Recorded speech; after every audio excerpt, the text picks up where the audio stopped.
Hello everyone, कैसे हैं आप सभी। आई होप कि आप सभी बहुत अच्छे होंगे। और अभी ना बज चुका है सुबह का 9:15 और मैं उसको छोड़कर स्कूल आ चुकी थी। और मैं सोच रही थी कि अभी थोड़ी देर धूप तापूंगी, फिर उसके बाद नहाने जाऊंगी। लेकिन आज इतना ज़्यादा कोहरा है, क्योंकि जैसे अभी सभी को पता है कि मकर संक्रांति आने वाली, तो मकर संक्रांति के आसपास का मौसम तो हमेशा ऐसा ही होता है, धुंध कोहरा वाला। तो आज भी बहुत ज़्यादा है, तो मैं यहाँ लेकर आई थी पानी। पर कि सूर्य थोड़ा धूप निकली होगी, पर आज सूर्य भगवान ने दर्शन ही नहीं दिए, अभी तक धूप निकली ही नहीं है। तो अब बस कपड़े उठाकर जाऊंगी नहाने के लिए। मैंने सोचा चलो फिर ठीक है, नहा ही लूँगी। फिर मैंने बोला चलो थोड़ा सा ब्लॉग शूट कर लेती हूँ। तो आज के ब्लॉग की शुरुआत यहीं से हो रही है मेरे। और यदि आप सभी लोग मुझे देख रहे हैं तो प्लीज़ मेरे चैनल को सपोर्ट करिएगा। और जो भी चैनल पर नए हैं तो चैनल को सब्सक्राइब ज़रूर करिएगा, बेल आइकन पर क्लिक भी ज़रूर करिएगा, ताकि नोटिफिकेशन आपको मिल जाए। और यहाँ पर आप दूर दूर तक देखिए, कोई भी एक बंदा नहीं दिखेगा आपको, ना ही कोई छत पे दिखेगा, ना ही कोई रोड पर दिखेगा।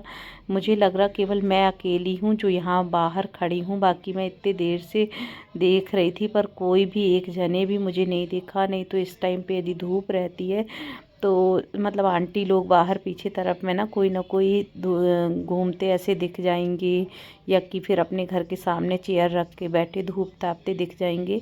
पर आज कोई भी नहीं दिख रहा है, क्योंकि हवा नहीं होती, ठंडी ठंडी हवा चलती है। देखिए पत्तों से आपको पता चल रहा होगा, तो ठंडी ठंडी हवा भी चल रही थी।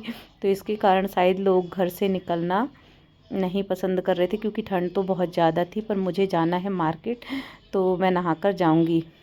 पर गाइज़ मैं बिना नहाए ही आ गई, क्योंकि मम्मी बोली पहले मार्केट से सब्ज़ी ले आओ, फिर बाद में आकर नहा लेना। तो मैंने सोचा चलो ये भी सही है, नहीं तो फिर वहाँ से आने के बाद नहाना ही पड़ जाता है। तो यहाँ पर मैं अपनी गाड़ी एक जगह खड़ी कर दी हूँ, और गाड़ी खड़ी होने के बाद मैं जा रही हूँ मंडी अंदर। हमारे घर के पास में ही मंडी है, बहुत ज़्यादा दूर नहीं है। तो मैं सोची वहाँ से ले आती हूँ, क्योंकि वहाँ की जो सब्ज़ी रहती है ना वो बहुत ताज़ी रहती है। और आज मंडी में भी उतनी भीड़ नहीं समझ में आ रही है। नहीं तो नॉर्मल डे आप यहाँ से गाड़ी निकाल ही नहीं सकते, इतनी भीड़ रहती है। तो लेकिन आज उतनी भीड़ नहीं थी, आज मौसम सही था, सही नहीं था, सॉरी, मौसम सही नहीं था, आज उतनी भीड़ नहीं थी, क्योंकि ठंड ज़्यादा थी शायद इसके कारण। और रेट भी आज थोड़ा बाकी दिन से, मैं 4 दिन पहले आई थी तब के रेट और आज के रेट में डिफरेंस है। आज का रेट थोड़ा ज़्यादा था, तब का कम था। हो सकता है वो बोल रहे थे कि ठंड के कारण सामान नहीं आ रहा है, इसके कारण रेट ज़्यादा बढ़ गए हैं। तो ये आ गई हूँ मैं अंदर, और मंडी बहुत बड़ी है ये, हर चीज़ का अलग अलग सेक्शन भी है इस मंडी में। आलू प्याज का अलग, भाजी का अलग, और जो भी चीज़ आपको जहाँ लेनी है वो चीज़ वहाँ मिल जाएगी आपको। पर आज उतना भीड़ नहीं था, तो मेरे लिए तो अच्छा है कि मैं अकेले आई थी, क्योंकि जनरली मैं इनके साथ आती हूँ, या पहले अपनी फ्रेंड के साथ आती थी जब तक वो जबलपुर में रहती थी। पर अब वो राजस्थान चली गई है, तब से फिर मैं अकेले ही आती हूँ मंडी जब मुझे आना होता है। और अभी ये भी नहीं है, तो फिर मैं सोची मैं ही ले आती हूँ। पास में हमारे बहुत शॉप है, पर मुझे मंडी का इसलिए अच्छा लगता है क्योंकि यहाँ ताज़ी मिल जाती है। एक हफ्ते भी आप मंडी की सब्ज़ी यदि रखे रहते हैं ना फ्रिज में 10 दिन भी, तो वो ख़राब नहीं होती। और सबसे बड़ी बात ना कि फ्रेशनेस बनी रहती है। नहीं तो आप दुकान से लाओगे ना, तो आप देखना जो छोटी दुकान से आसपास की से लाते हैं, उसकी सब्ज़ी में और मंडी की सब्ज़ी में बहुत डिफरेंस समझ में आता है। तो यहाँ पर मैं ले रही थी लहसुन और अदरक, क्योंकि मुझे सूखा अदरक चाहिए था अचार के लिए। तो मैंने बोला मैं यहाँ से ले लेती हूँ। मेरी हालत देखो, आपको समझ में आ रहा होगा कि बिना नहाए यहाँ पर सब्ज़ी ले चुकी हूँ मैं। सब्ज़ी लेने के बाद मैं जाऊँगी अब घर। घर जाने से पहले मम्मी का कॉल आया कि दूध भी लेते आना, क्योंकि आज है पूर्णिमा। तो यहाँ से मैं शॉप से पहले दूध लिए, एक्स्ट्रा लेना था। दूध तो आता है घर में, पर पूर्णिमा के कारण खीर बननी है, इसलिए एक्स्ट्रा दूध ले रही थी। ये देख लीजिए, यहाँ पर मैं अपना बैग तैयार कर ली। और जैसे ही घर आई तो मम्मी बनाकर रखी थी चाय। तो मेरा माइंड बहुत अच्छा हो गया, क्योंकि ऐसे ठंड से आप आओ और यदि चाय मिल जाए तो कितना अच्छा लगता है ना। तो मम्मी बोली कि हम बना के ही रखे थे, क्योंकि डैडी नहाने जाते हैं, नहाने के पहले चाय पीते हैं। तो मम्मी बना कर रखी थी चाय, तो मैंने बोला चलो ठीक है। फिर मैं बोली मुझे 2 टोस्ट भी दे देना चाय के साथ।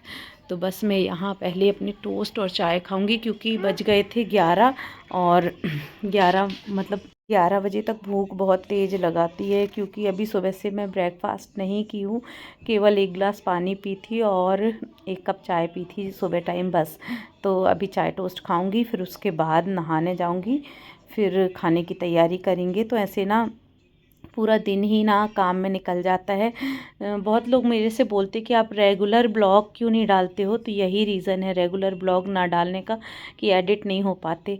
और यहाँ पर आज बनी है खीर, बताई थी, दूध लेकर आई थी मैं क्योंकि आज है पूर्णिमा। और यहाँ पर मैं सेक रही हूँ रोटियाँ क्योंकि कुछ स्कूल से आने वाला है, तो डैडी पूजा कर लिए थे। डैडी की पूजा करने के बाद खाना खाते मतलब, तो मैंने बोला जब तक वो कुश को लेकर आएंगे तो फिर ऐसा हो जाएगा कि डैडी, मैं, कुश और मम्मी चारों ही खाना लगा लेंगे। तो मैंने बोला तब तक मैं रोटी सेक कर घी लगा कर रख दूँगी। तो यहाँ पर चावल, दाल, सब्जी, खीर, रोटी सारा कुछ बन गया था और सलाद वगैरह भी काट ली थी मैं, केवल खाना लगाना बस था।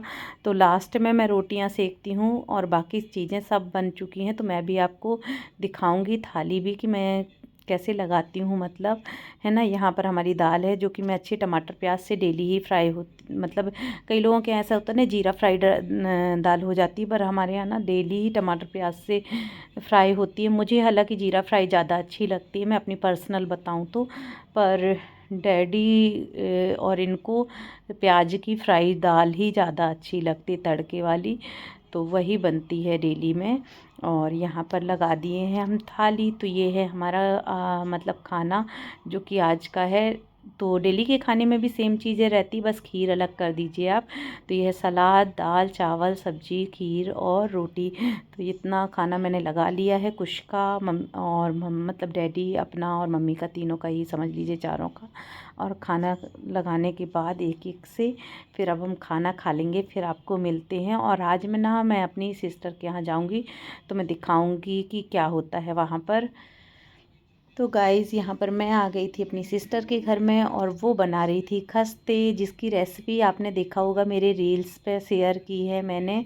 तो मुझे एक्चुअली अच्छे लगे थे, वो बना ही रही थी तो मैंने बोला चलो मैं शूट कर लेती हूँ। तो उसने इसमें डाला था मोमन के लिए नमक, अजवाइन, और उसके साथ इसने जो मेथी डाली थी, वो जो अपनी ताज़ी मेथी होती है उसके केवल पत्ते पत्ते को बिल्कुल बारीक काट कर और वो डाली थी इसमें, है ना। और जैसे अपन कसूरी मेथी डालते तो कसूरी मेथी की जगह वो बोली इस समय मिलते तो इसका बनाओ तो ज़्यादा अच्छा टेस्ट आता है और वो चलता भी बहुत ज़्यादा दिन है। तो ऐसे थोड़ा थोड़ा पानी डाल के देखो, अब आपको दिख रही होगी, जब आटा वो मतलब रहता है ना तब नहीं दिखती, पर अभी आपको पूरा स्पष्ट समझ में आ रहा होगा। और मोमन के लिए इसने डाला था तेल और घी दोनों को हल्का सा गरम करके, ठंडा नहीं डाली थी, हल्का सा गरम करके मिलाया था। और इसके जो खस्ते थे ना बहुत सॉफ्ट, क्रिस्पी और बहुत अच्छे बने थे, मतलब टेस्ट बहुत अच्छा था उनका। तो ऐसे ये आटा लगा के, और इसमें आटा बहुत गीला नहीं करना है, बिल्कुल ऐसा जो कहते हैं ना पूड़ी का आटा जैसे सानते हैं ना, उससे भी थोड़ा टाइट ही सानना है। और उसके बाद इसमें घी तेल लगा के इसको रेस्ट करने के लिए कम से कम 15 से 20 मिनट के लिए रख देते हैं। और उसके बाद कपड़ा ढक के रख देंगे और फिर उसके बाद हम ऐसे खस्ता बनाएंगे। तो मेरी बहन भी बहुत अच्छा बनाती, मैं सच बताऊं, मजाक की बात नहीं है। तो ये यहाँ पर हो गया था और यहाँ पर ये बेल ली थी अपना जो भी इसका डो था, तो ऐसे रोटी टाइप से बेल के यहाँ पर ये कर रही है ग्रीसिंग। तो ग्रीसिंग के लिए इसने ऑयल का यूज़ किया है और उसके साथ जो इसमें मतलब धुरकते हैं ना, उसके लिए इसने लिया था आटा और बेसन दोनों मिक्स करके, उसमें थोड़ा सा नमक मिला के और थोड़ा सा जैसे मिर्च और थोड़ा सा जीरा पाउडर सारा मिला के और फिर उसको मिक्स करके और फिर इसमें डाली थी। तो इसका टेस्ट अलग ही आया था। आप ऐसा करके देखना, मैं बनाऊंगी इसके तरीके से और मैं पूरा डिटेल वीडियो बनाऊंगी क्योंकि ये सच में बहुत अच्छे बने थे, है ना। जो इसकी अंदर की फीलिंग है ना वो देखने में आपको ऐसी लग रही है, पर इसके अंदर की फीलिंग बहुत ही अच्छी थी। तो ऐसे करके बनाने में ना जो इसकी लेयर थी ना और जो मसालों का टेस्ट टेस्ट आ रहा था ना वो बहुत अच्छा आ रहा था। और जैसे ये फ़ोल्ड कर रही है ना, सेम ऐसे फ़ोल्ड करके बनाना, तभी आपको लेयर प्रॉपर तरीके से दिखाएंगी। और इसके बेलने का भी तरीका है, यदि आप रोटी जैसे बेलेंगे तो इसकी लेयर स्पष्ट नहीं दिखाएंगी, पर जैसे ये बेल रही है ना, सेम ऐसा यदि आप लोग बेलोगे तो सेम इसकी लेयर भी वैसे ही दिखाई देंगी। और ये चाय के साथ या ब्रेकफास्ट में बहुत अच्छे लगते हैं, ऐसे भी आप खाओगे तो। और बच्चों के लिए तो ये बहुत ही अच्छी चीज़ है। तो ये बेसन के भी बनते हैं और मैदे के भी बनते हैं। तो ये अभी बेसन के मैदे की बना रही है और बेसन के भी बनाती है ये। इसका बेबी छोटा है ना, तो वो बहुत अच्छे से खाता है। तो ये उसके लिए ये आटे के भी बना सकते हो, और ऐसा नहीं है कि मैदा बेसन बस के, कुछ के भी बना सकते हो जिसको आपके घर के लोग ज़्यादा पसंद करते हो। जैसे मेरे यहाँ बेसन की चीज़ें ज़्यादा पसंद की जाती है बजाय मैदा की चीज़ों से, है ना। तो इस तरीके से आप इसको कट कर लीजिए। और इसके सेकने का भी लॉजिक होता है गाइस, हर चीज़ बनाने का। तो इसको जो है तेज़ आंच में डालते हैं, जब आपका तेल जो है वो बहुत तेज़ हो तब आपको इसको डालना चाहिए। तेज़ मतलब जो फ्लेम है गैस का वो हाई फ्लेम में, और सेकना चाहिए इसको मीडियम से सिम में, है ना। तो इन सब चीज़ों को बनाने का सच में लॉजिक होता है। ये देखिए कितने अच्छे से बन के निकल के आए हैं, पूरी लेयर आपको मतलब स्पष्ट दिखाई दे रही है, सोचिए। और मैं भी इसको खाकर आई थी, मुझे बहुत अच्छे लगे थे। तो ये रहा आज का मेरा ब्लॉग, आप लोग बताइए कैसा लगा। और प्लीज़ अच्छा लगा हो तो चैनल को लाइक कीजिएगा, शेयर कीजिएगा, ज़्यादा से ज़्यादा सब्सक्राइब कीजिएगा, और बेल आइकन पर क्लिक करना बिल्कुल मत भूलना गाइस, ताकि आपको मेरे और अच्छे वीडियोस मिलें, है ना। तो बने रहिएगा ब्लॉग में। और तो इस तरीके के और अच्छी, आप ये बताना रेसिपी वाला ब्लॉग ज़्यादा अच्छा लगा है कि आपको मेरा मार्केट वाला ब्लॉग ज़्यादा, मतलब दोनों चीज़ें मिक्स हैं, तो कौन सा ज़्यादा अच्छा लगा। मिलते हैं next video, bye, take care.